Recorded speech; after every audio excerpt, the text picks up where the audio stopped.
Right. No big lead up. And we'll see how it goes. I told Bobby Sayre, I added the on Anchor, you can change the setting if it's a clean podcast or explicit. And I changed it to explicit yesterday. So the world is ready. Okay. All right. So wait for Sayre there. Well, what's going on, everyone? We are all right, go ahead. Sorry. All right. What's going on, everyone? We have Sayre and I on War Stories joined today by my grandfather, Bob Hurt. Bobby, thank you very much for doing this. Well, it's my privilege. I'm happy I can contribute, and I'll do the best I can to tell you a few things that went on in the time that I was in the service. I, as you know, Preston grew up in a small farming community in Illinois, and currently I'm living in Urbana, Illinois, the home of the Fighting Illini, by the way. They just butchered poor Missouri last night. I saw feel that. so bad for them. But anyway, grew up in a small town, grew up doing a lot of hunting and fishing and being around weapons a lot. They weren't considered weapons at that time, but objects of entertainment for as far as I was concerned. The problem was I couldn't get ammunition. And you didn't waste hardly anything. If you went hunting, and we had lots and lots of pheasants around where we lived, you did the best you could to shoot pretty well. Many of my friends in high school, when it got to be that age, their dad wouldn't give them ammunition. You just couldn't get it. And you better know the hardware dealer in town or you're really out of luck and can't buy any at all. But I developed a real loving for 22 shorts opposed to longs or long rifles. In fact, have you ever seen a 22 long? I think so. Yeah. It's a mixture between the two. So that would be second choice, but it was too expensive to shoot long rifles. I think they're about a penny a piece at that time. Maybe a little, they haven't changed much. That's one nice thing about ammunition. It stayed a pretty good price. Anyway, I grew up in a small town, went to a small town high school.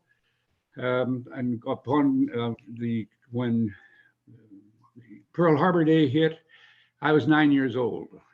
So I certainly remember where I was at, what we were doing, and you automatically develop some sort of almost, and I don't know how to explain it, allegiance to the country, which I knew little of anything about as a young person at that time. But any drawing, any sketching, anything I did encompassed a variety of things that were bad for the enemy, but good for us. And I think today you'd probably be questioned by the FBI if you looked at some of the things that I was drawing at that time. Do you remember a lot of people going off to sign up at that point? You were old enough in the neighborhood. Yes, especially the neighbors. You know, we had a family right next door to us that it wasn't probably 2 or 3 months. He was in the Navy, and he had already was in the Navy, obviously, and had been there quite a while. And somewhere can't remember where he died, but had something happened at sea. And it was the first time that it sort of, I guess, dawned on me that these kids, and I call them kids now, but certainly wouldn't be coming back. And Silver Star mothers, you would put then a decoration, it's not the right word, a memorial in your window for when one of your, not indirectly, but directly a son or brother or dad or father. And then being a farming community, the policy was based on the number of acres of land that you had, they would leave one or maybe two siblings home to help because they wanted the crops and had to do it. Yeah. And it was pretty labor intensive opposed to what you could harvest in today's market. So a lot of the kids that I went to high school with didn't play sports because they had to be home by 4:30 when it was still daylight and do chores. So we missed some darn good football players, but they couldn't do a thing about that. Then shortages of things, certainly during the war. Gas was a big consideration. Candy, I mean, a Hershey bar would be like something that had fallen out of the skies. You couldn't believe getting a Hershey bar, or gum, anything that Uncle Sam wanted, and people didn't complain. My dad owned a tavern, to put it frankly, in a small town that had been an ice cream parlor during Prohibition.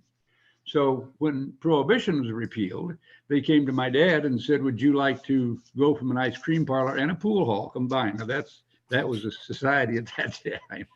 What a combination.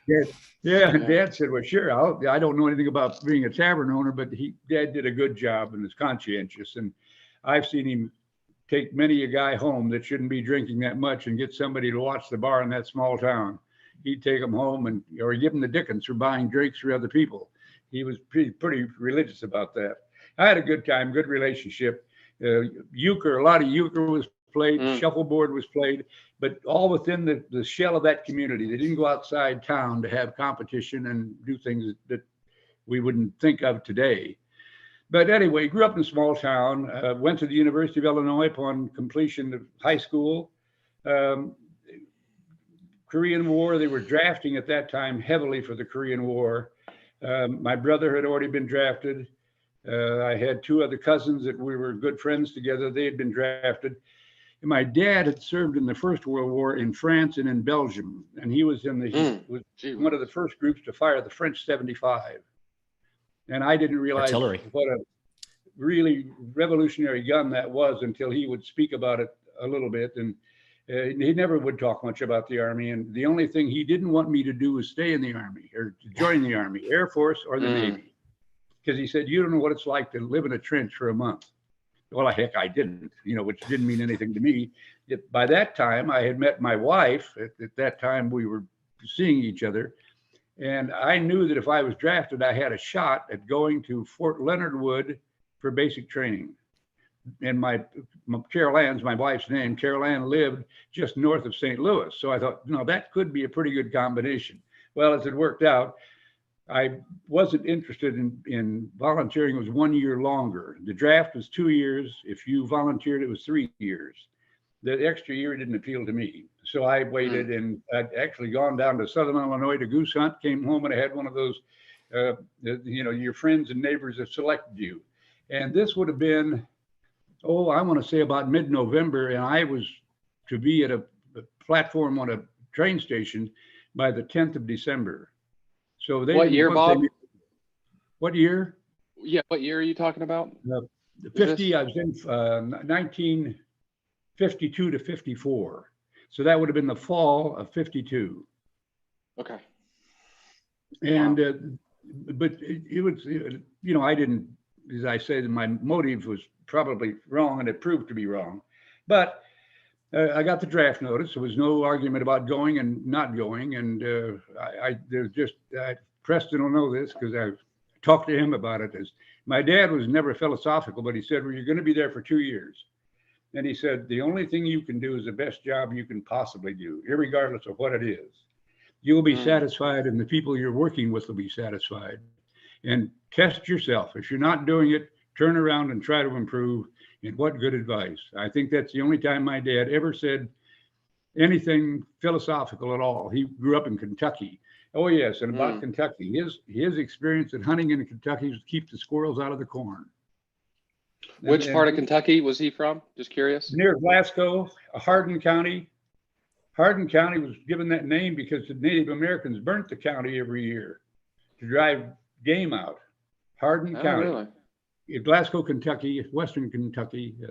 They lived back in the woods, and he had third grade education.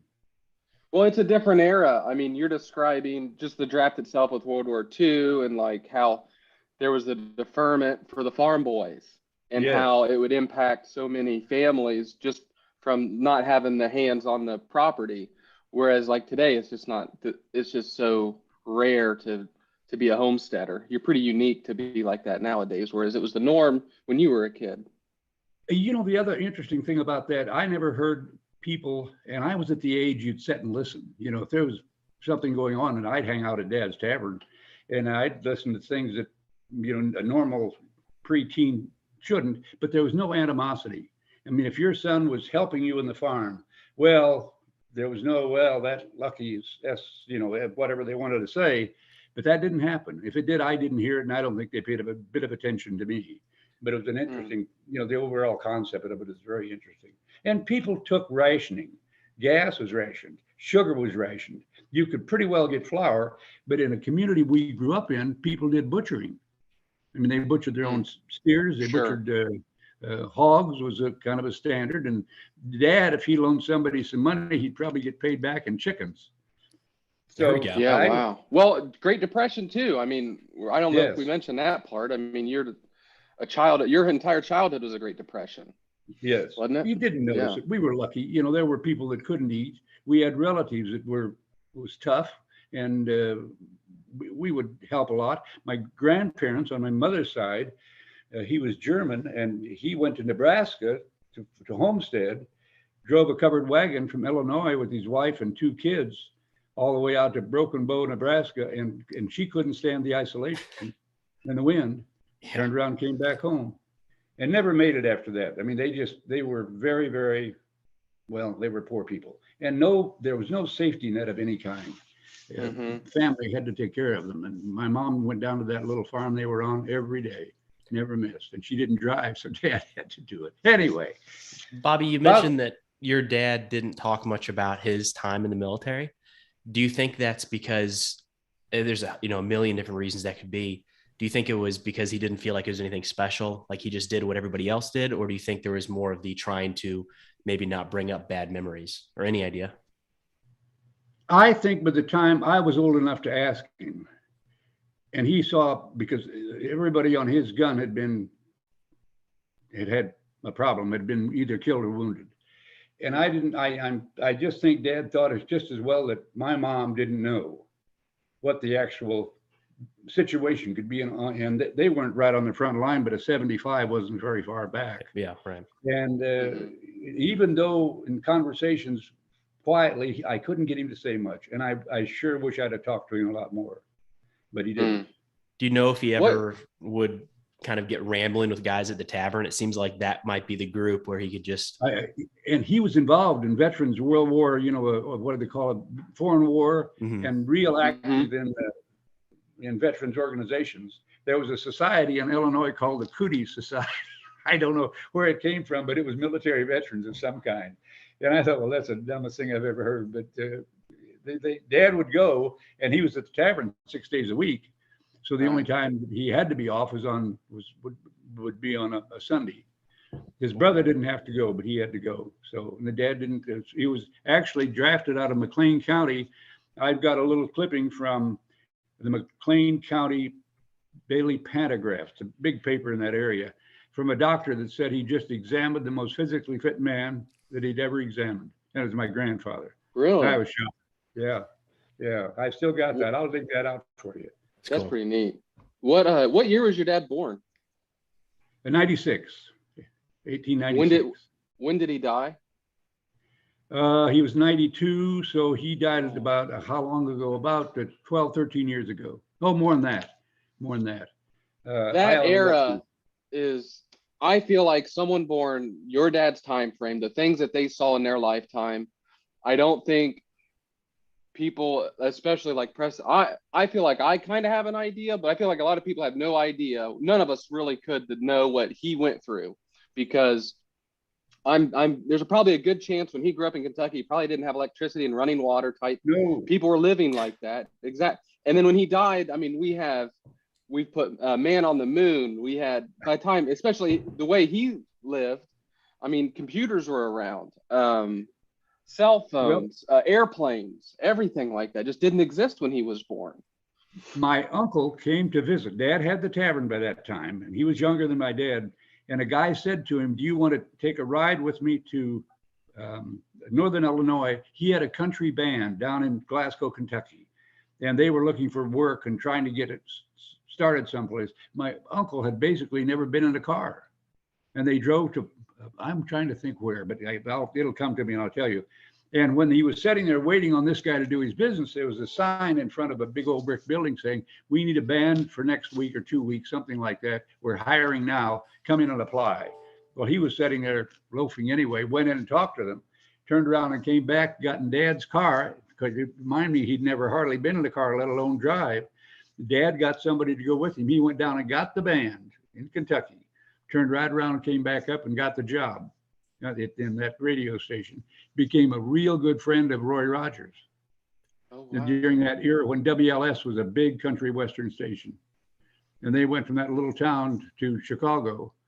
And we've got a photograph of my uncle and Roy Rogers standing by great big 4-cylinder Indian motorcycles with that buddy seat that's about 4 foot long. So yeah, a different era. And I mean, even with the radio, like when he was born, the radio didn't even exist, right? That would have been futuristic, I'm sure, at that time. And even when in our time, I mean, people were around during the war, around the radio. There was no conversation at our house when the news came on. And there was news that came on, a guy by the name of Gabriel Heater was well known in the Midwest. You didn't go to bed until you had heard his final broadcast for that day.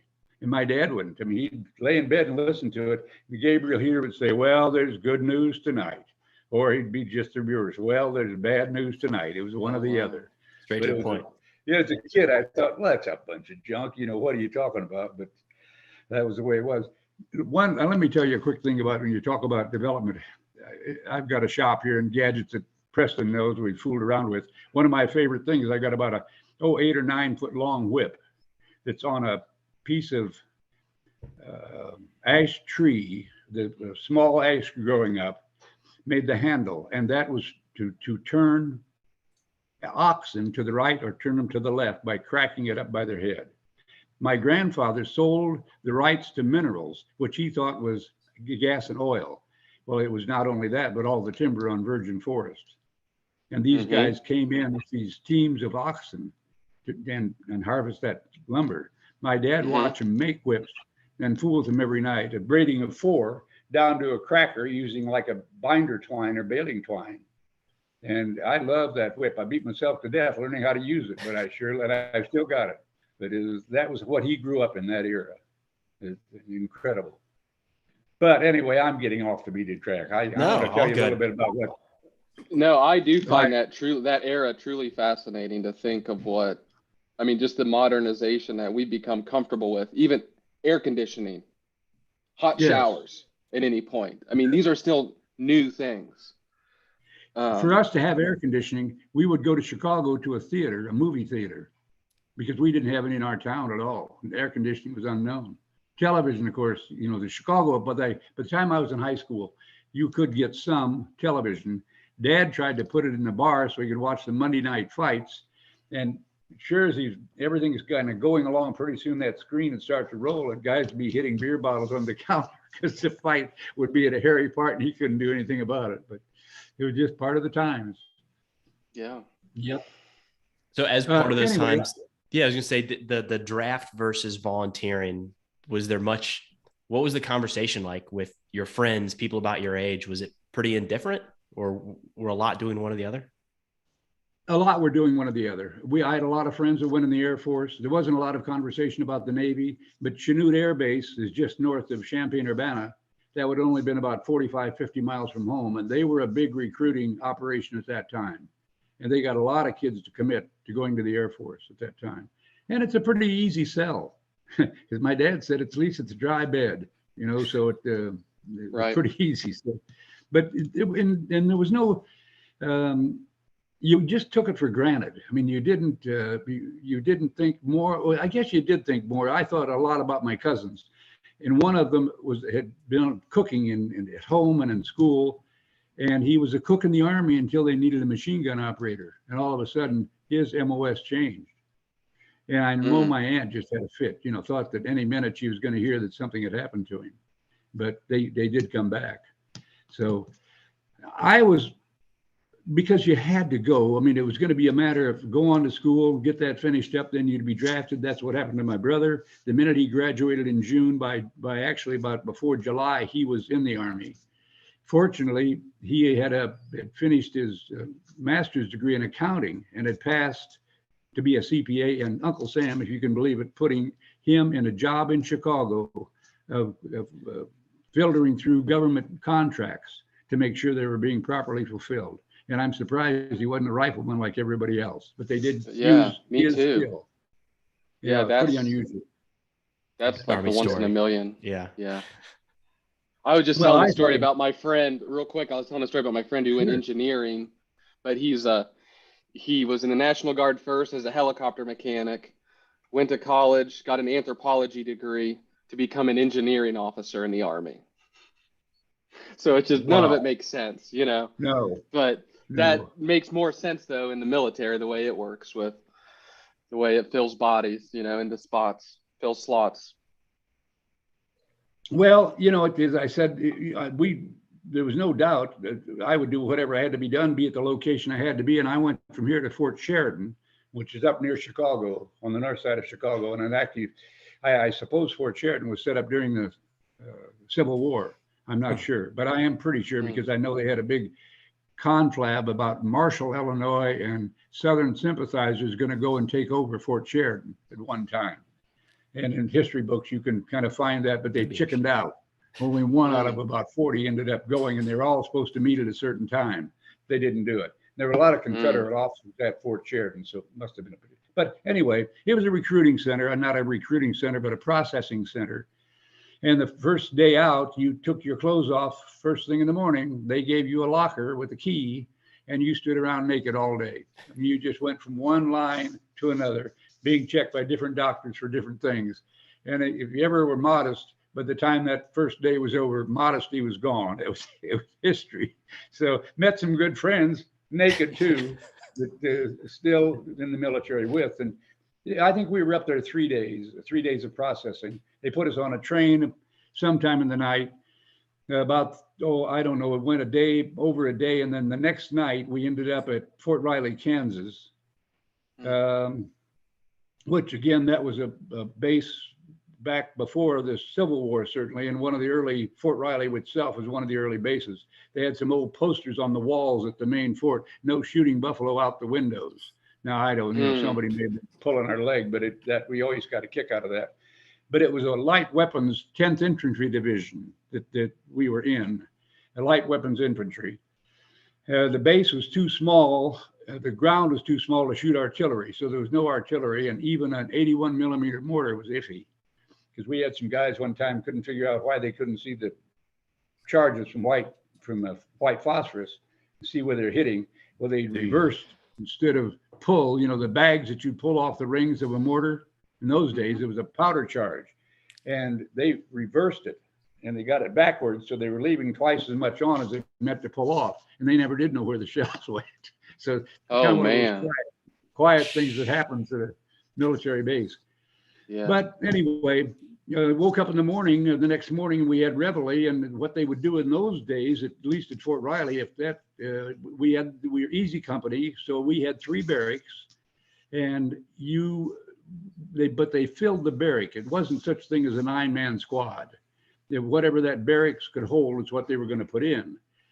So the company commander, the first morning out, after we'd done, I guess we call it reveille. I think he just got this group of ill-fitting civilians, most of them young and didn't know, right foot from left and a shotgun from a rifle. And that, of course, that's the whole story in itself. To call anything other than a M1 Grand a rifle, to call it my gun, that was, we can talk about that, but that was a real no-no. Really? Anyway, he, at the end of what we were doing, asked if anybody knew short order drill and how to handle an M1. In other words, they had a name for it at that time, a drill with an M1 rifle. Well, I had to take ROTC. And out of that whole group, nobody stood up and said a thing or walked out and said a thing. And we went back in, and during that it was a 2 to 3 week pre-cycle. You didn't do any actual training, but you were getting your clothes, dental work, for shots, everyday calisthenics 3 times a day, but nothing had happened at all. We were all in civilian clothes, had to start someplace. So I thought that's not the right thing to do, and got kind of quiet. I went down to the orderly room and said, I do know manual of arms and short order drill or close order drill. And the company commander at that time was a field grade, made rank through a field operation where people had been taken off the field, and he was the only one left. He was rather a bit arrogant, pretty young. So he turned around, didn't say a thing, walked in behind where he was, and that was the arms room. I didn't know what it was at that time. Came out with an M1. We were about 4 or 5 feet apart. He had it in his hand, and he threw it at me. I was looking, watching what he was doing, and I caught it. He said, all right, you little, then started with the B, and went on down. And he said, show me what you can do with this. And I did know the manual of arms. So, and I did know close order drill. So he said, well, the only thing that that division had left them was a company clerk. Now here he had roughly 300 guys to go from point A to point B in 3 platoons. So he was caught. I mean, he had to have some help. And he said, I'll make you field first sergeant. Now, I didn't know what that was. I knew it wasn't probably good, but because, you know, I'm just like they were. I was drafted, or some of them were regular Army, had volunteered, but the bulk of them, we were all the same. We didn't have any people that had started the military and then went home. You know, that a little of that happened afterwards. We had some guys who were back in the Army that got kicked out too early and didn't serve the time that Uncle Sam wanted them to serve, so they're called back again. They were pretty belligerent about the whole thing. But anyway, it worked out. And the first thing he said to me, one thing you get is a private room, no KP, and no guard duty. And I thought, that's going to go over like a lead balloon. You know, here I'm with the same guys that I got off a train with, and they're going to think I'm one pedigreed, you know what. But they were great. I mean, I didn't have any problem. We understood each other. I didn't want the job any more than they didn't resent me having it. But I'll have to admit, it's nice not to do, especially KP, because that was awful as a trainee. It was really, really hard work. So we started out, you know, that's how my basic training started out, a 16-week cycle, 3-week pre-cycle. And of the first 3 weeks, everything was done, as I said, either getting shots almost every day, calisthenics 3 times a day. And we were in the winter, so we had 5 buckle overshoes on. And if you want to do jumping jacks with 5 buckle overshoes, that's an experience all in itself. You'd go through a pair of 5 buckle in a week. I mean, can you describe a 5 buckle overshoe? Because I don't know what those are. Well, it's like a boot with a big clasp. When they call it buckles, that were like the strings that went up, but if they were snaps that you could slide your shoes in. The shoes went in the boot? In the boot. Yeah, you kept your regular shoes on. Now, the trick was they only gave you 1 pair of shoes at that time, and they wanted them polished. Well, you put them in that 5 buckle overshoes, they're going to look like something. So any of the kids, when they first got paid, they could afford to go to the PX and buy a second pair of boots, bought boots. And that was your parade boot or inspection boot. You'd polish the daylights out of those, but you can't put them inside a 5 buckle overshoe or to tear them up. And that's what I did. I think I wrote my mom and dad and said, send me $12 or $15, whatever they were at that time, bought a good pair of boots. And guys would spit polish them, spend hours and hours on them. It's a terrible story to tell. The first time we got a 3-day pass, all of us underage, we go to Topeka, Kansas. And we went to an Italian restaurant, and I'm sure bought the cheapest food that they could give us, which probably was spaghetti, and a bottle of Chianti was probably, God knows how cheap, but we all drank a little too much of it. Got back to the hotel room. I'm not feeling too good. I never drank all through high school. And even though Dad had a tavern, I don't think I even tasted a beer. But realized that bed is swimming for some reason, going around and around. And I got up to go to the bathroom to try to make it. And I pulled the closet door open instead of the bathroom door. Of course, ran right into the wall about 3 feet. And the 3 pair of boots that we'd put in there that were spit polished received a donation from me. And I was not a popular among the other 2 guys. I threw up on making friends. Oh, God, they could have killed me. And they probably spent 100 hours on those boots. Not $100, but 100 hours just trying to get them the way they wanted them to look. But it was big time. Anyway, I'm sure they appreciated that red wine and spaghetti mashup. As we all know, the smell's not good and the wine's even worse. We weren't worth much. You'd get out at noon. You couldn't go anywhere for the first 8 weeks, actually, of your training. So it's 11 weeks before the guys got even a weekend pass. We'd have duty in the morning, and it'd usually be about 2 o'clock before you left. You had to leave in a Class A uniform. Highway, 40 or 41 went right through Fort Riley, so you could get a ride about anywhere you wanted. Civilians were great about picking you up. And that worked out well, but you had to be back in by like 10 on Sunday night. And by midnight, there was somebody coming around to check to make sure you were in your bed. If not, you'd get company punishment for generally 2 weeks, which meant KP at about 3:30 or 4 in the morning. Then you join the troops for the rest of the day. and then KP again that night. I mean, you would never, if you could keep from messing up and had any smarts at all, you wouldn't want to do KP twice. What did KP look like at that time? Well, you know, that old adage of seeing guys peeling potatoes, that's what it looked like. The food was adequate. You were always hungry. I mean, you know, you're a kid, 19 years old, you could eat the backside out of a skunk. But, you know, there weren't, occasionally there'd be seconds, but only when they started to introduce us to C rations, and they put these C ration cans in hot water so that you could have as much of that as you wanted. And that wasn't what you call a hot item. But we had a regular 3 times a meal, 3 times a day. Generally, there'd be some kind of competition as to which company ate first. And they'd take the platoon guides, and it might be anywhere from which platoon guy had the best looking shoes to which platoon guide could do a certain thing with an M1 that somebody else couldn't do. So if he was the winner, your platoon got to eat first. That was considered a great prize. So it worked. Do I remember correctly? Did you tell me at some point that the C rations were from World War II? Yes. Okay. The C rations that the first we got were packed in 1943. Now this is 52. Wow. Yeah. And by that time, 53, really. And you take a Lucky Strike cigarette and you take that out and light it, it wouldn't light, it just burn. I mean, literally, if you had to reach down and grab the darn fire thing and set the damn, get the fire was on the darn thing, yeah. And you could trade a package of cigarettes for fruit cocktail. That was considered one of the best things in it. You had sausage, you had spaghetti and something.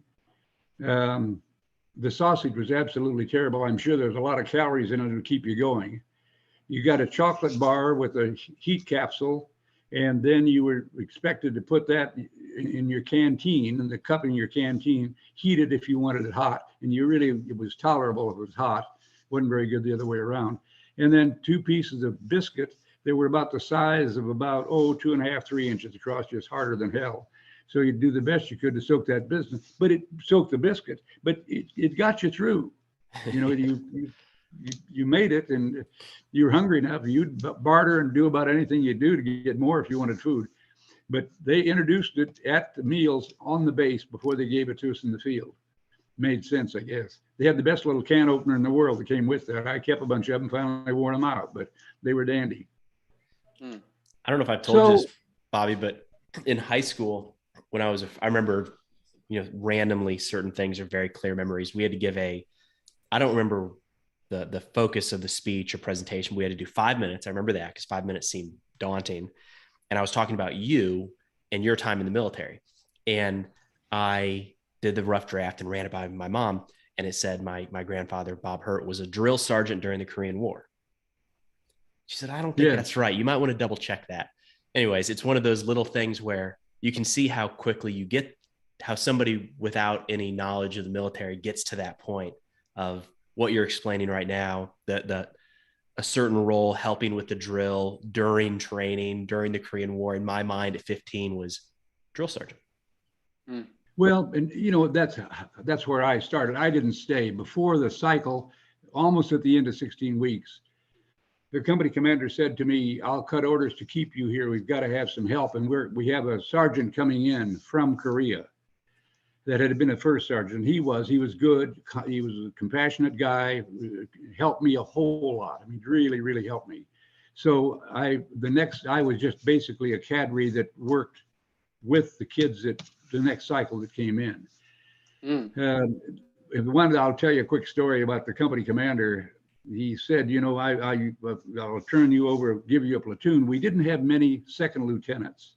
So we kind of would do the job that we didn't know what we were doing in essence, but helping the kids that couldn't make it on their own, so to speak, either encourage them to keep going and keep trying, or if they just didn't understand the process of sighting in a rifle, for instance, we'd spend a lot of time doing that. But he came to me one time and he said, you know, they had a mile run at the end of the 16-week cycle. And he said, if you ever lose that run, I'm going to ship you to Korea the next day. And through the course of, quite a few cycles, I had one kid one time that was out ahead of me. And I'm yelling at him and said, as far as I'm concerned, you're the winner, but give me the last 50 yards. And he was nice enough. He let me get ahead of him. The company commander couldn't see what we were doing. We were swapping jobs. And I was doing the best I could to beat him, and I couldn't beat him. But away he went. But he stopped. I stayed. He went to Korea. So that kind of, I felt bad about that, but that's kind of what happened. Basically, our whole group of kids, unless you were held over for medical reasons, and that mostly would have been teeth and false teeth that guys had to have. Many of them had never been to a dentist. Right.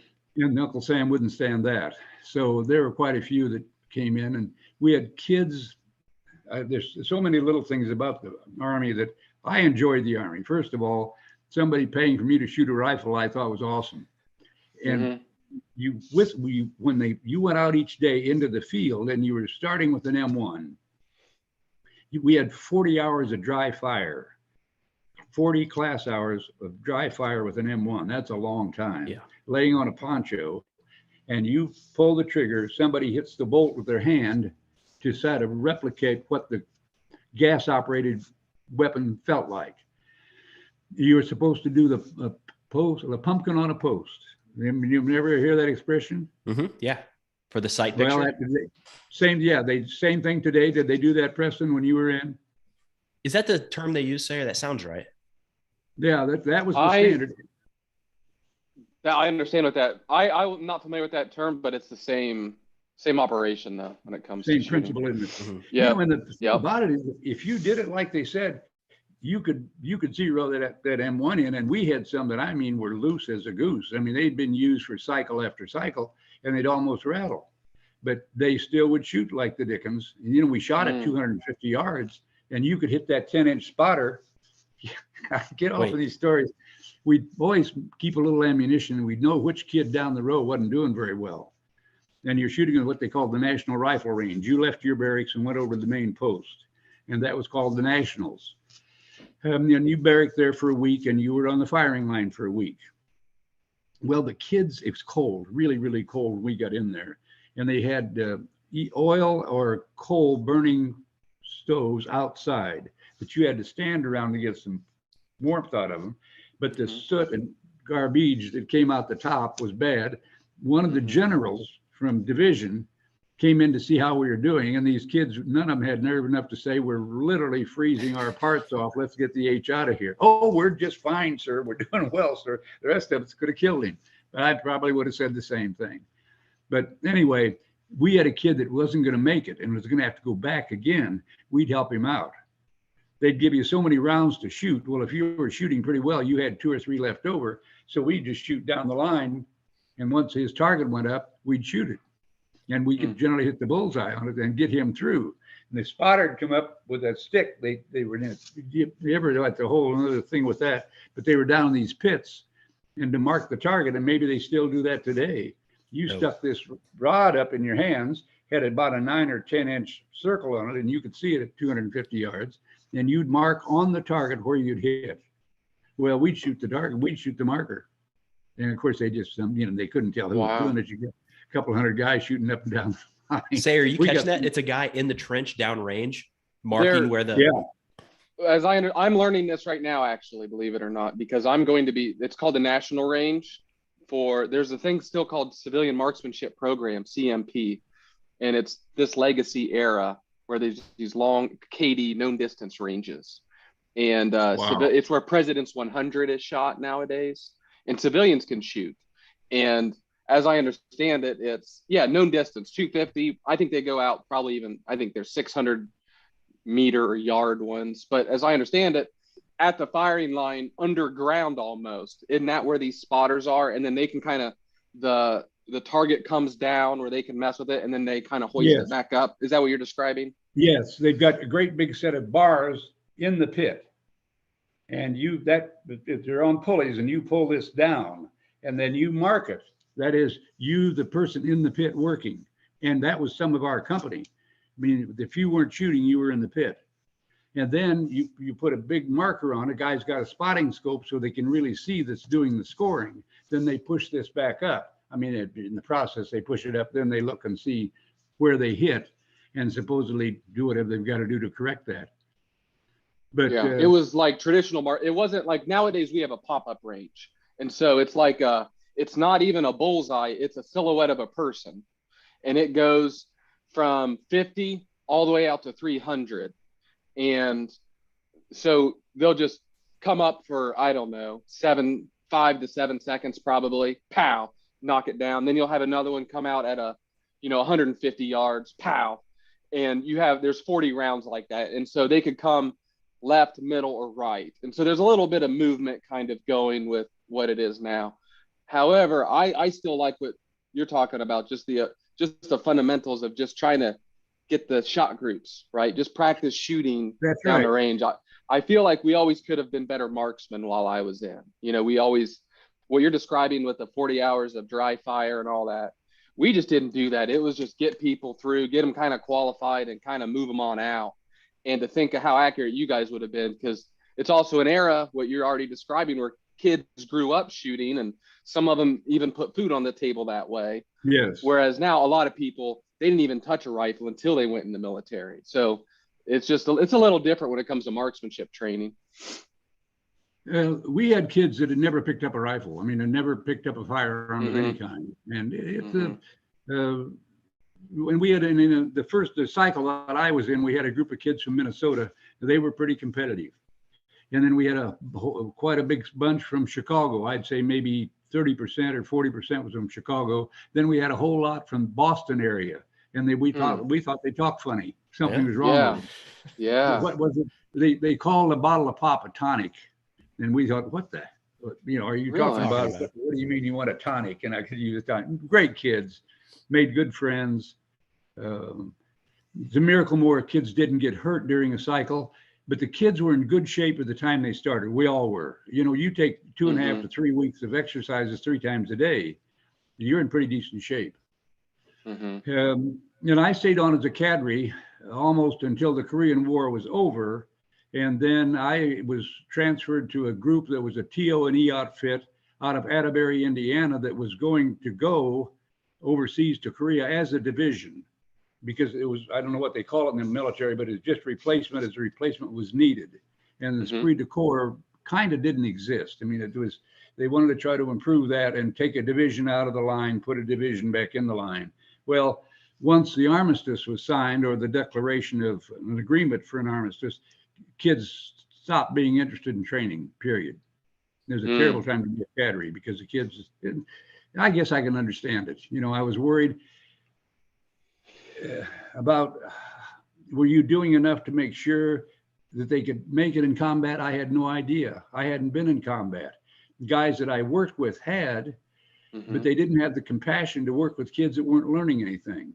And it was a dilemma. I mean, for me, it was a dilemma, because I knew kids were going to get hurt. They couldn't clear a machine gun, and they couldn't really fire a recoilless rifle. They didn't know how to level a 61 millimeter mortar. And these are all critical things that, could mean the difference between being in trouble or keeping somebody else in trouble. But it was a hard time for me at that time. But I enjoyed the military. Cadre, like ourselves, you see, went out, and when Uncle Sam said there's 250 in this company, they gave you so many rounds per person to shoot that day. There were barrack guards. You had to go to the dentist. If you got anything physical, you had to take care of that and make sure you went for that. So there'd be anywhere from, I don't know, those 1,000-round boxes of Link ammunition. We'd set up on a water-cooled machine gun just to have a field day on the Rim Rock around Kansas. And I thought that was great. I mean, I thought, boy, that's more fun than anything else you could do. But that's what would happen. The guys were like we were. You had to count the number of rounds that you took back in. Well, you'd imagine getting rounds from 150 guys, putting them in your setting there, counting those out, and you want to go have a beer. That was not a high popular thing to do, but they had to do it. So there's in different conflicts, it seems like at the beginning, if we look at World War I, especially in Europe, people were excited to go and chomping at the bit to go, lying about their age to get into the fight.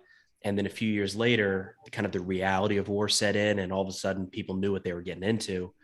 By the time you were at Fort Riley, there were no secrets about the Korean War. Casualty numbers were stacking up. People knew that it was a deadly conflict. Do you remember much 18 to 23, 25, that's the invincible age, right? Nothing's ever going to happen to me. Oh, yeah. Do you remember if kids were excited to go, if they were scared, what that They sentiment weren't was? scared.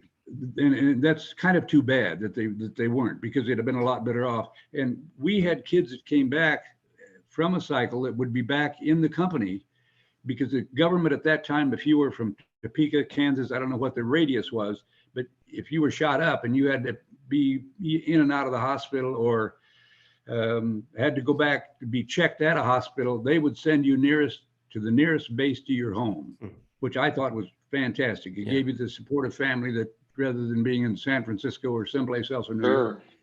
So we had 2 or 3 kids every cycle who had been in Korea maybe 8 weeks and gotten shot up and were sent back. And they were from the Topeka or Kansas City area. But these kids were put on forward observation posts when the Chinese were coming in, and they'd run right through their own mortar fire. So when they lifted the mortar fire, they're on top of your bunker. And these kids thought, each of them had an AR, I guess, the ones I talked to. And they were going to, by God, blow those off the top of there. Well, you know what happened. They just pulled a couple pins, leaned down, dropped it in the hole, and away they went.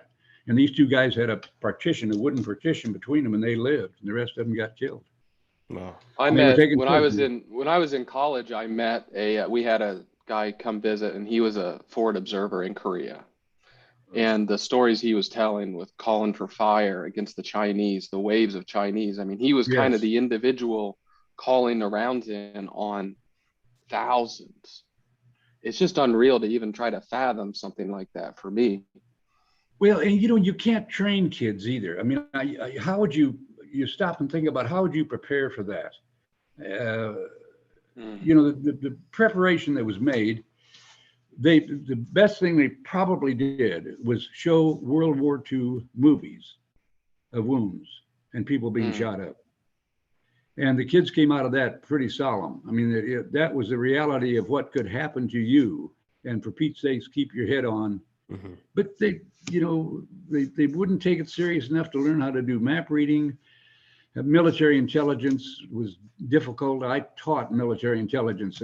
I didn't have to stay on as a line company cadre the whole time. And they didn't have enough officers. So some of us, I taught map reading and military intelligence. It's been very basic. Map reading was important, and the kids, they'd get lost in and around Manhattan, Kansas. They'd come, they'd go on a night patrol, and if you can't read a compass, you're in trouble. So yeah, it's flat out there too. That would be hard to navigate in such flat terrain without anything to kind of reference yourself while you're on the ground. That would be difficult. I never enjoyed those sort of movements, map and compass type reading. Well, what they call that bivouac in those days, we'd go out for a week, maybe 2 weeks, and you would set up and live in a 2-man tent. The hot water was supplied by the same thing that you do for a horse trough, in that this apparatus set down in the water and you lit it. They used regular gas in it. They didn't use kerosene. They'd pour gas in. And I was with the kids. I would get up before they did and get these guys going so they could shave with something that resembled hot water. You had to shave every day, whether you wanted to or not. And one of them, supposedly, they weren't supposed to put the gas in without lighting them. So I'm moseying around like the guy would do, nobody else up, and barely daylight. I lit a match and threw it in there, and somebody poured a couple of gallons of gas in that already the night before. Blew my helmet off, singed every hair I had on my face, scared the living daylights out of me. But that's how you heated your water in the morning.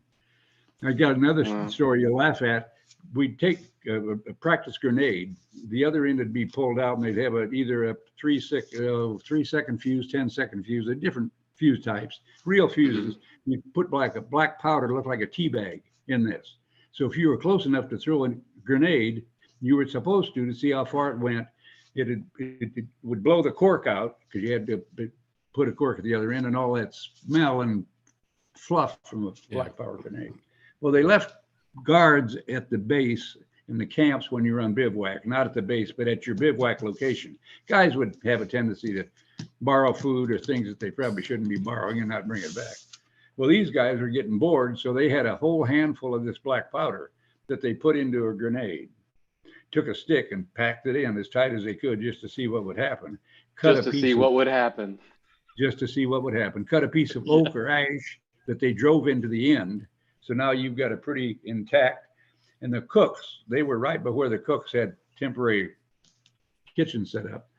They rolled that out of there. Everybody had to have a slit trench. And so they were smart enough, they laid in the slit trench. One of them flipped that dude out and it went off. And went right through those big old temporary field kitchens that they set up, stainless steel backs. They turned it into a real grenade. Yeah. Turned it into a real grenade. Yeah, that's what happened. Nobody went up to it. I wonder what'll happen. It was good. That's exactly what they said. We didn't think it'd actually blow up. We thought it'd just make a big cloud of powder, and smoke. Big old black powder stunk and made a lot of smoke anyway. But nobody got hurt. There's a level of parenting when you're in a leadership position, right? Because you kind of because that does sound like my children in a way, and there are certain, as you kind of have to deal with that, but that's a part of it also, because you are kind of like kids also, and you get guns and get to do a lot of dangerous stuff, and you get comfortable doing dangerous stuff. You don't think too much about it, and you're right. It's sad because it was a hard role to fill. It was almost as if you were a John Wayne, that you could do no wrong. If you were doing an example of how to set up a 61 millimeter tripod for a mortar, you could do it in just seconds. Well, you couldn't. These kids were expecting that kind of results. I'm laughing about they used a 20 gauge shotgun shell that fit in the back of that mortar round. And these were practice steel rounds that they drilled out. We had up in front of us a town of buildings of all kinds at different ranges. So they would call off the range, and the mortar, the only way to adjust it was with the precision instruments on the right and the left to do it. Well, kids always were looking at ways to get out of doing what they're supposed to do. And a couple of guys got in behind one of these silhouette buildings and took a nap. Because when it was wet in the spring, those mortar rounds would go down the ground about 4 or 5 inches. You had a big hook you had to pull them out with, and some of them were hard to get out. So they'd be out there 15, 20 minutes, and these guys didn't want to do any work. They'd crawled up in there, and all of a sudden, then they called the field of fire again. Everybody's back at their tube, and they'll tell you when to let it go, and you let go about, there's probably 20 tubes online for that whole company. And these guys are running down through that. They realized they shouldn't be out there. They were lucky enough they didn't get hit. But that mortar round would there's no explosion. When it hit the ground, it just literally told you where you were firing. That's all it did. Yeah, but if one of those catches you, that's. Oh, I think they spent the rest of their cycle in the KP duty. I don't think the company commander was so mad at him he couldn't even talk to them. They were lucky they didn't get hurt. We had one young man that got killed during the first cycle that I was in, and they had aggressors and they had people trying to ferret out where the aggressors were, and you had blanks that you shot, and a guy came onto this foxhole, and this guy had his M1 out in front of him. He reached up and grabbed the rifle and pulled it, thinking he'd get it away from this kid, and he pulled it up to his chest, and the kid inadvertently fired it, and that wad that held the powder inside pierced his heart. He died right there. Time we got to him, he was dead. Cut about a 1/4 inch hole. Holy cow! Wow. Yeah, really tough. Didn't you do some training up in Colorado? We did training at mountain training at Camp Hale, Colorado. Yes, we walked from Colorado Springs to Camp Hale, and that was right on the Continental Divide, the whole darn division. And that's when I was with that Atterbury group out of Indiana, and it took 2 weeks, and they wouldn't pick you up. You walked, and if you were a heavy mortar operator, you carried the butt plate of the tube, you'd switch that on and off. You imagine carrying that up and down the mountains? That was awful. And a 50 caliber machine gun is bad, but that darn mortar was worse. And then they took us up there and we did mountain climbing, and the difficult mountain climbing we did at night because kids wouldn't get spread eagled on the rocks at night. As in they didn't know how high up they were, so they would, that kind of thing? Well, they had a course that you ran. I mean, it was pre-concluded. I think the highest cliff we ever climbed was probably maybe 100 feet. I mean, really 10 feet's enough, to take care of you. But kids would get spread eagled on the rocks and couldn't do anything. But if they took them up there at night, they were very careful as to where they put their feet and how they did it. And it worked. You mean actual mountain climbing, not just humping up a giant mountain with a ruck on your back, walking road march. You've got a rope that you can use, and they've got a path that they want you to take, and they'll show you that they've gone down this mountain. Somebody has set it, and there would be, even when you see it in the daylight, there would be red marks. That's where your feet shouldn't go. Because if you did, when you're doing any kind of rock work, you get your arms and your legs spread, you can't go anywhere. These are civilians that were doing the training.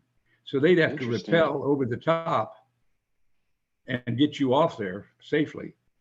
And that was not a popular mission that they wanted. Yeah, right. They didn't do it as they pretty much picked the physically fit kids.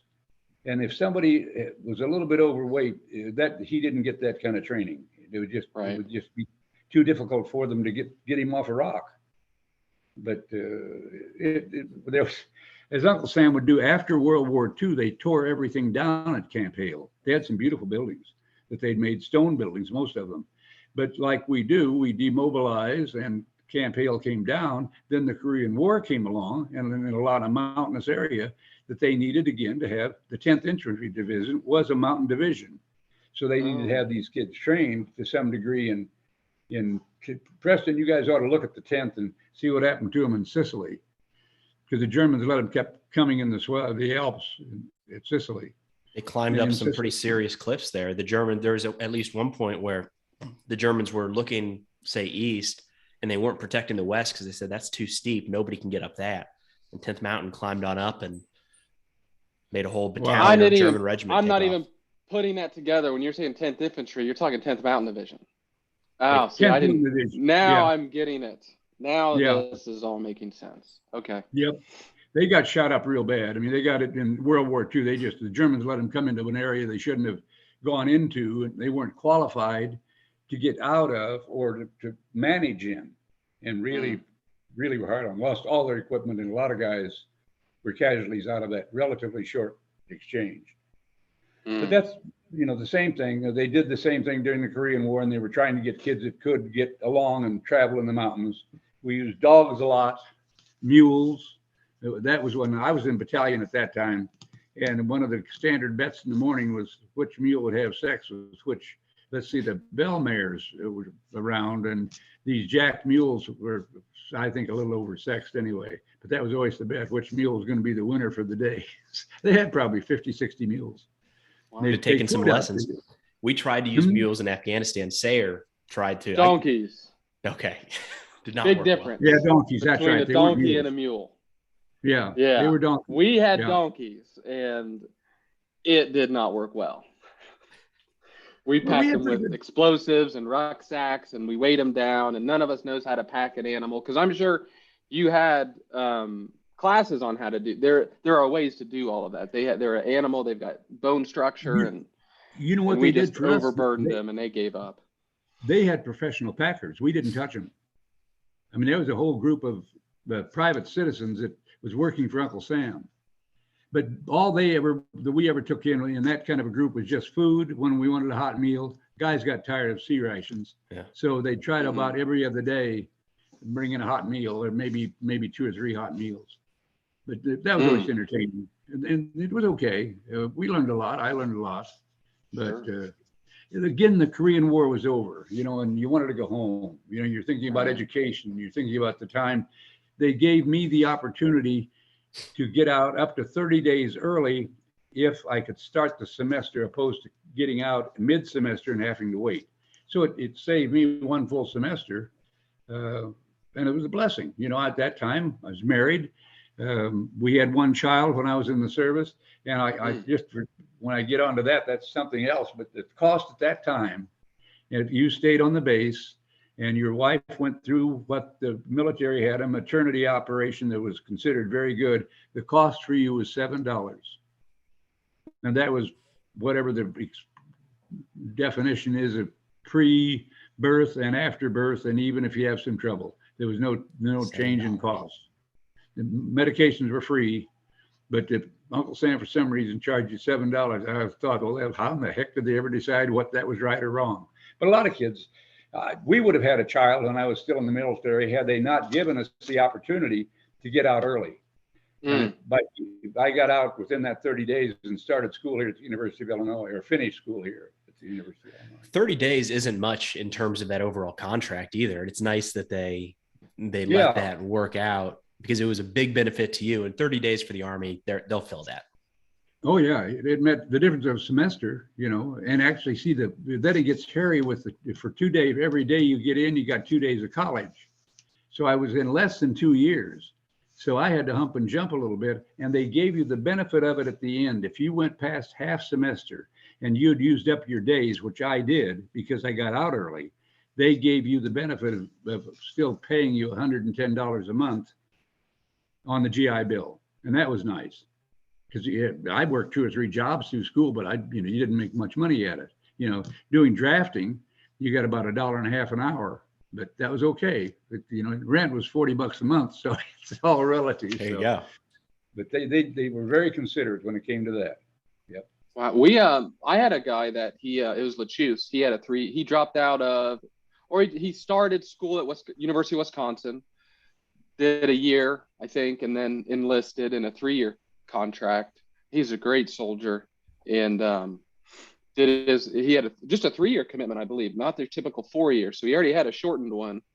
And I remember him asking, same thing, to time it up with his semester. He was going to get out in probably January, February, just a bad time frame from an academic year standpoint. And we were able to petition, and he was able to get out like 4 months early, probably. Wow. Maybe even 5 months. And I was real pleased and happy to see the Army do that, because it was like he did his job and then some. I mean, we as citizens, we couldn't ask for anything more for this guy to do as a soldier and deploy overseas and do his job. And then to kind of be rewarded for that, to let him get out early even, and then just start off. And I think he's like a business guy now out in the world, might be a CPA. I don't remember, a finance guy. I do know that. And he's off doing the white collar good things there, and obviously applying all that experience that he had as a young man in the infantry. And so it's a good memory of mine too, that big Army was able to do that sort of thing, because it made a big deal to you. It made a big deal. It's long-term effects out of this sort of thing for only a couple months at the end of the day. And something else that changed drastically during the Vietnamese War and all the protests, we had none of that when I got out of the service. You were thanked for your service. There wasn't any criticism. Yeah. It was close enough after World War II that it was considered a national obligation to go in and defend the Korean population. And there was no animosity among people that you came back with, opposed to the guys in Vietnam. How they went through some of that, I don't know, but that's a tough time. Terrible circumstance. I got to tell you a barrack story. Yes. Now, again, here's a kid, green as grass. And about the first time we got in the barracks, and of course, foot lockers, do they still have foot lockers in the Army? Yeah, I think so. Yeah. We had it. Do they have, when you're issued clothes, is there a certain way you put your ID number on your clothes? Now, Bob, we were officers, so, they were all, we didn't do any of this stuff. That's right. So. Well, we had everybody fold our own laundry, remember? We know. They got to pour us coffees. Oops. Anyway, when part of the program that you spent quite a bit of time was, once you got your clothes allocation, you were given papers as to where you marked your T-shirts, your underpants, your shoes, socks, everything with your ID number, your dog tag number. Mm-hmm. And you had to do it, and then how to fold them and where to put them in a foot locker. And that was inspected every day during basic. So you spent a lot of time looking at that darn foot locker. The other thing that was absolutely shocking was short arm inspection. Now, does that phrase mean anything? No. Well, it's where you get up in the morning. They'll have medical people there. Generally, after a weekend out, you're standing there only with shorts on, and a certain part of your anatomy is exposed. The short arm. and you are to do a certain operation with a certain part to make sure that there's no fluid in there that shouldn't be. This was every week? Every week. Every week that passes were put out. Yeah. And the amazing part was there were some failures. Yeah, I'll bet. Yeah. There's a reason they were doing that inspection, right? But here I am, a kid out of high school, and a guy wants me to drop my drawers and perform that kind of an operation. You think, wait a minute, big boy, there's no way in heck I'm going to do this. But that went on. You got used to it. It didn't make any difference. But it was awesome. It was a shock, a real shock. Yeah. Short arm inspection, gracious. Bobby, did you stay in touch with many of the guys that you were either in the military with or Jerry Harmon, you've heard me talk of Jerry, Mm-hmm. lives in Oblong, Illinois. That's about 100 miles south. He and I are good friends. I've got a guy that lives up near Mankato, Minnesota, the Fredericksons, that we would see every year. Jerry, we hunted a lot together. I went down and hunted on his ground. He came up and we pheasant hunted a lot. The Fredericksons, we became family friends for a long time. I had two guys in Ohio that we'd meet in between and get together and just through the day. But again, we could spend the best part of a day together. So the answer is yes. The kids that were on the East Coast that I made good friends with, we didn't see as often because we never saw some of them. And I got to tell you a story about this. That when we were at Camp Hale, you had to get a haircut. There was only one electrical outlet for the battalion. Now, you would go at night and they'd let you use that electrical outlet if you had clippers to do your hair. You had to wear a steel pot all the time or a liner, so you had that band around your hair. Mm-hmm. Well, two of us went down to see if we could get in battalion. He had a clipper and I did his hair, and I scissors and had some apparatus. He had the same thing. Well, that young man used that band around my head as a guideline to make a bowl all the way around. And he took the clippers and just went right up to that line and quit. Well, I was a little suspect that he's horsing around because he's having such a good time. So I had a bowl. When you took that off, I had a bowl haircut. Well, the Army didn't give a dang. You wore that liner or the steel pot all the time anyway. But I got out to go to school about 2 weeks after that. And you don't think the barbers in Champaign-Urbana thought some freak had cut my hair. That went along for about a year. So just trimmed, just one straight line all around. All the way around. Pulliam was the guy's name that did it. It was a school teacher. I used to chew his ASS every time I'd go to the barber to get a haircut. But he had a good time doing it. The guys at cold at night. Oh, and I'm going to tell you that. No. Let's hear it. Well, we were in squad tents, and a 9-man squad tent, and I think they had another name for them, but there was no heat. So we'd all that we could get to the NCO club, we'd all go down and drink a little beer, but you'd quit pretty early because if you had to whiz at night, it was a long way to the latrine. So you'd just see where somebody had to go, and you'd see where they came out of their tent, made a big loop, and came back in their tent. And of course, dry ground. And there wasn't anybody around to keep us from doing it. But if anybody was gone, you'd borrow their sleeping bag and be on top of you. It was really cold. We were about, what is Camp Hale? What is Leadville? Leadville's probably 8,000 feet up. Mm-hmm. It was cold, really cold at night. And we'd had some snow already before I got out in September. It had snowed up there a little bit. And if you want to hear a whole bunch of guys scream, they would heat water to take showers with. Generally, a platoon at a time would hold the showers. And that water runs out. You want to see about, 40 or 50 guys coming running out naked as a jay. The water would run out. I imagine that back and forth. It's either really hot water or no water, and you're freezing, right? These were taken out of a stream. They were pumping water in that was coming out of one of those Rocky Mountain streams. So it's probably about 35, 38 degrees. And the minute that is shut off, they'd come flying out of there, yelling at whoever the engineer. No warning either. I'll bet that just happened. It just happened. Bang. You can't get out fast enough. We got a kick out of that. Anything that created a problem, we love. The ones that weren't in the problem, if you were involved in it, you didn't think it was so funny, but we got a kick out of it. Do you remember, you just said, I have a question. You said the 9-man squad. Do you remember the makeup, like who, Like the Well, rules, like did someone have a BAR? I mean, everyone was we had- carrying Garand as a rifleman, but what did that look like? The makeup of that rifle squad. You know what I don't remember? I'm trying to remember prior to talking to you guys. We had the light machine gun, not the water cool. That was a big operation to set up and run. But we used that 30 caliber light that the barrel would burn out on. I mean, you fired too many rounds out of that, they were going up and down and God knows where. But the standard was we had 2 BARs per platoon. Per And platoon. the rest are just riflemen, supported a BAR operator. So, okay, so all 9 guys were carrying Garands, pretty much the same makeup, gear-wise, all 9 of them. Yep, and 2 of them had ARs, the Browning automatic rifle. And, they were a beautiful weapon if they were clean, but they were terrible if you got into dusty, sandy, wet, and cold situations. They wouldn't fire, or they'd fire 4 or 5 rounds, and then you're getting gummed up enough, you keep pointed down range, because if that receiver slips and catches again, you're going to shoot 2 or 3 more.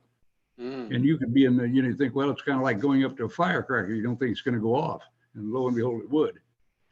And they were hard to keep clean. And we didn't, even in a basic training outfit, we knew that. But when we took them into the mountains, and then we'd have drills in the mountains where it was dirtier and dustier, very hard to keep them. I don't know what they did in the field. It's a great machine gun. I mean, you could put, what is that? I can't remember, the 30 or 20 round clip, and shot 06. That's a big round. Yeah. In those days, a heavy round. I don't know how many grains that head was, but it was and then of course you drew everybody's fire too, because they didn't know whether you were a machine gun, a fully automatic, obviously, but whether you were and you'd move, you'd shoot that 20 round clip and you'd get out of there. The mortar fire would come, they tell you you're going to have mortar fire within less than a minute. We were talking to General Ron. He said that in the 5th Rangers, they swapped out as many rifles as they swapped out their machine guns for BARs within at least a couple platoons and companies, because they wanted that mobility. Yeah. And you couldn't. And it sounds like they didn't like the light machine, the thing that was labeled as the light machine gun, they didn't like either. It sounds like they preferred the BAR over that. And it sounds like, well, back then in World War II, they had to acquire their own BARs to do that. It sounds like by the time you were in, they're already planning to have the BARs in the platoon organically. We spent a lot of time training with an AR. I mean, a lot of time. Pop-up targets. You always fired from the hip. You do some prone firing, but everybody trained with an AR and could take it apart. Maybe not well, but the guys that were conscientious could probably do that old trick under the covers. But boy, to keep them clean was really, really difficult, and keep them clean enough to really fire. We got to play around with one at West Point. They did something called the historical weapons shoot, where they had an M1, they had a BAR, and a couple German weapons. I don't think the BAR we had was, but you actually got to shoot them on a range. The BAR that we had wasn't fully automatic, but we got to pick it up. Holy cow, that's heavy. Yes, it's heavy. There's some weight to that. Yep.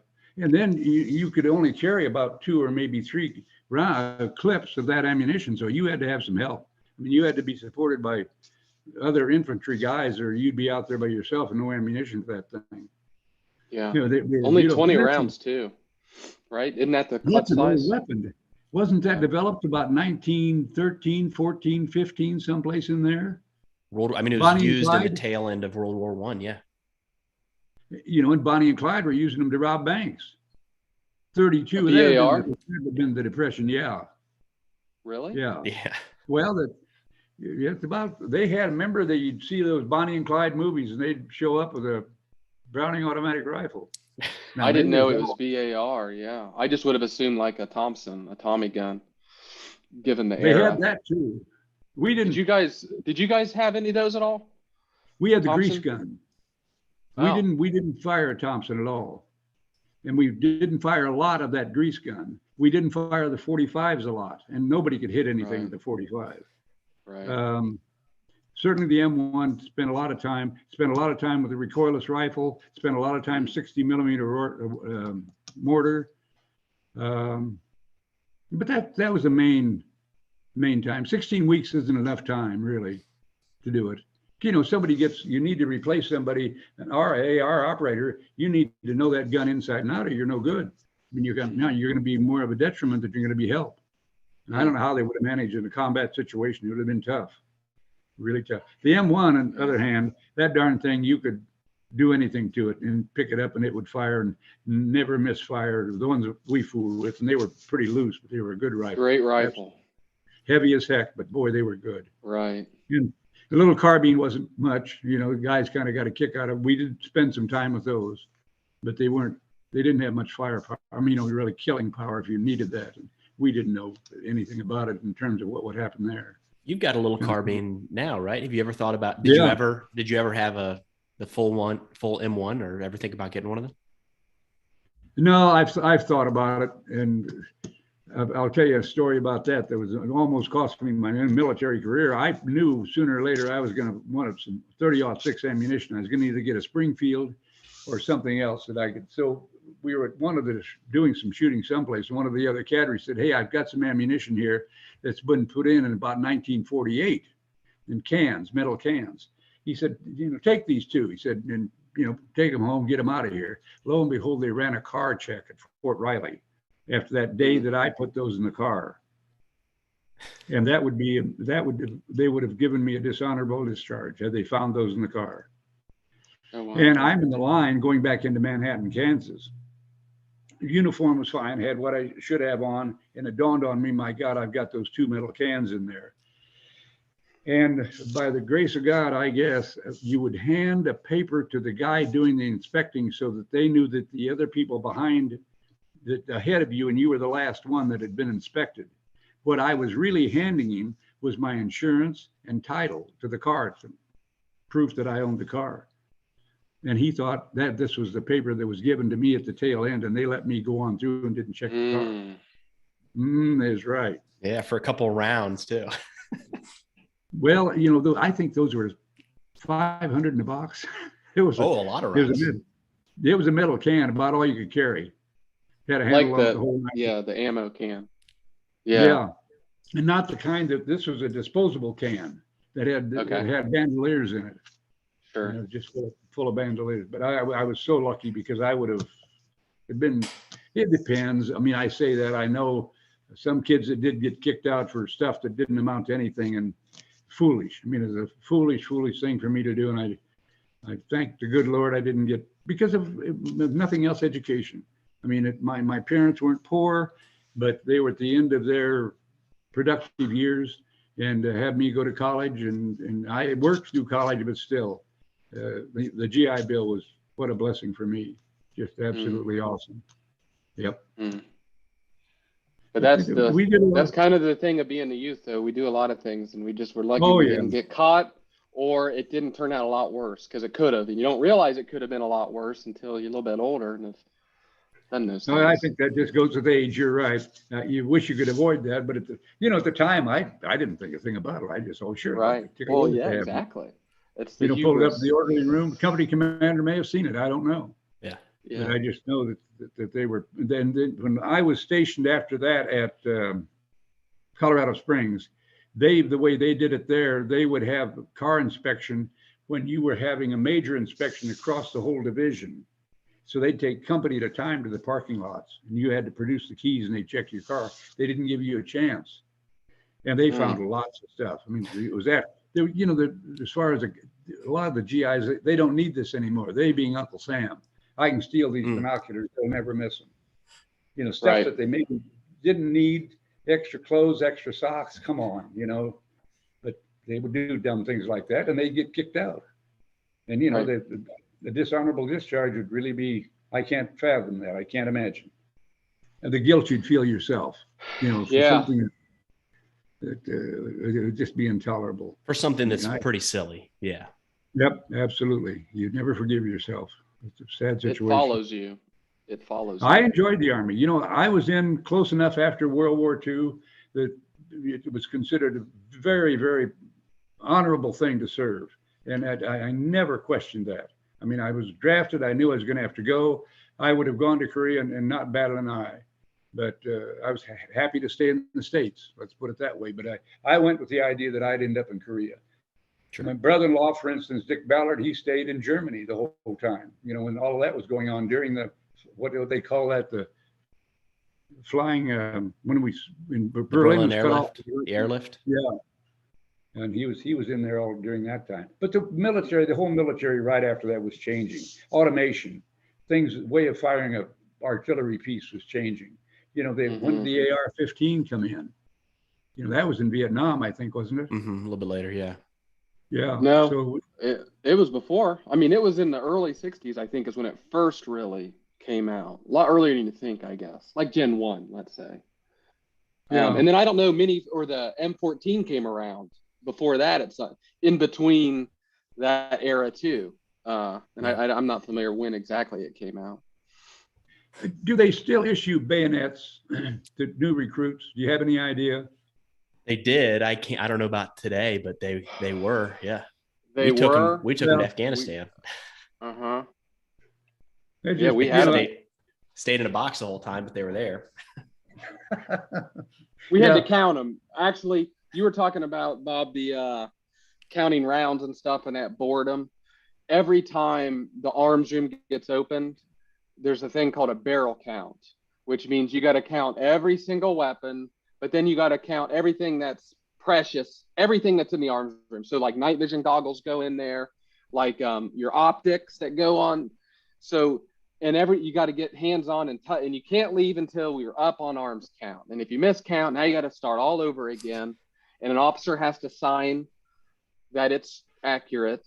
And the bayonets are a part of that, but we never used them. And so what it was, because there's 100 and some bayonets just covered in oil, old as hell, in this chest or whatever. But we just a tough box, and we just ended up banding it off with like this metal zip tie almost that had a serial number. So as long as that serial number was the same every time, we got out of having to count every single bayonet. Because if that box was open every time that door opened, we would have to get our hands on all 100 and some bayonets that are just collecting dust at this point. Well, I'll bet if we knew the number of times that a bayonet proved to be advantageous, we'd be shocked. I think they just are symbolic more than anything else. Hard to. I have a friend that was in Vietnam. He was a platoon leader with the 101st, and he swears by it. Like he was just. Is that right? He was actually kind of upset when because we're 101st, younger. He was kind of like, those should never be locked up like that. You know, they should be accessible. And for exactly what you said, it's just the attitude maybe of doing something like that. And he's just very adamant about the bayonet, which I didn't know. No, I'm like you. There's a few things that, in fact, I've got a bayonet, Preston. I'll leave to you can look at that and wonder whether it is or isn't. So, really, I didn't know you had one.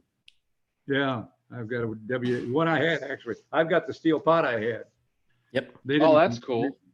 In the helmet liner, they didn't complain a bit.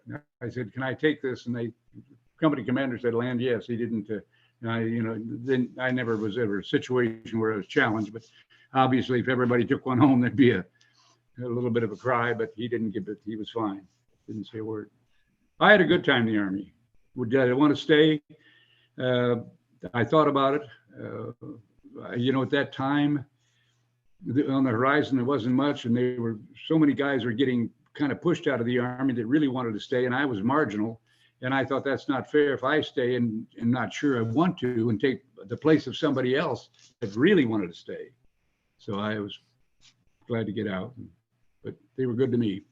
Right decision at the right time. And those, the helmet he's talking about, Sayre, I'm sure there's pictures of me wearing that around as a little kid. The helmet or the helmet liner, as well as I think a dummy grenade. I have memories of a blue dummy grenade somewhere. I've still got some of those darn things.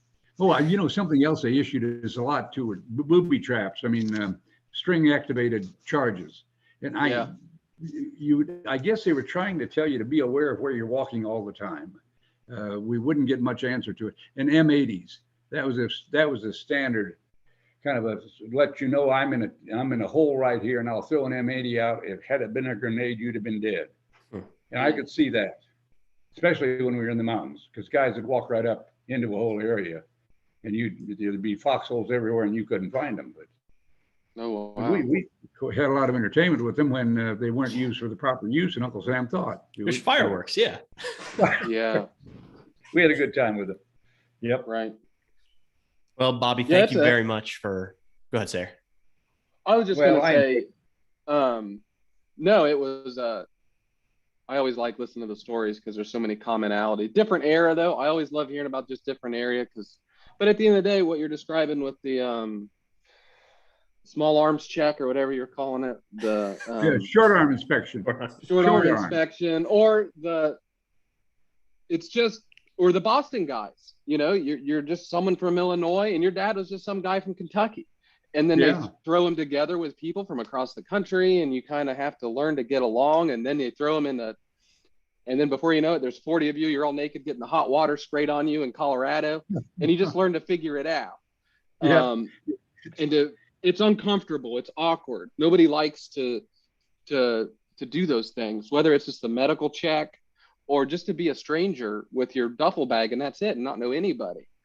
But I think that's the benefit. And then whether you stay in and do a career, great, or just go into college and have a family, it just gives you a different perspective, in my opinion. In that, there's one thing that the Army really taught me, that there is really no excuse. There may be a reason, but there's not an excuse. I mean, if you owned up to what you were doing and you'd done something wrong, don't make excuses. This didn't work. That didn't work. The guy told me this. The guy told me that. Baloney. Uncle Sam, the good officers that I dealt with, you be reasonable and they would be reasonable. Boy, and your existence together as a pair or as a group was fantastic. But I agree. Yeah. I agree. And then the only thing I wanted to mention too is your dad's advice that you said from the very beginning of just learn to do your job. Yep. Because it's a team sport. And I agree with it. It's like that's the whole be all you can be. And it's, in my opinion, because you're absolutely right. If you learn how to do what's asked of you, and your left and right limit, to know not to do the other guy's job either, right? Everybody just do your job. Yep. And then when you do mess it up, it is your fault. I agree. It's your fault. It's not anybody else's. It's your fault. But that's okay. We'll fix it and move on. But as long as everybody's doing their job as a team, it really works. You are extremely powerful. Oh my.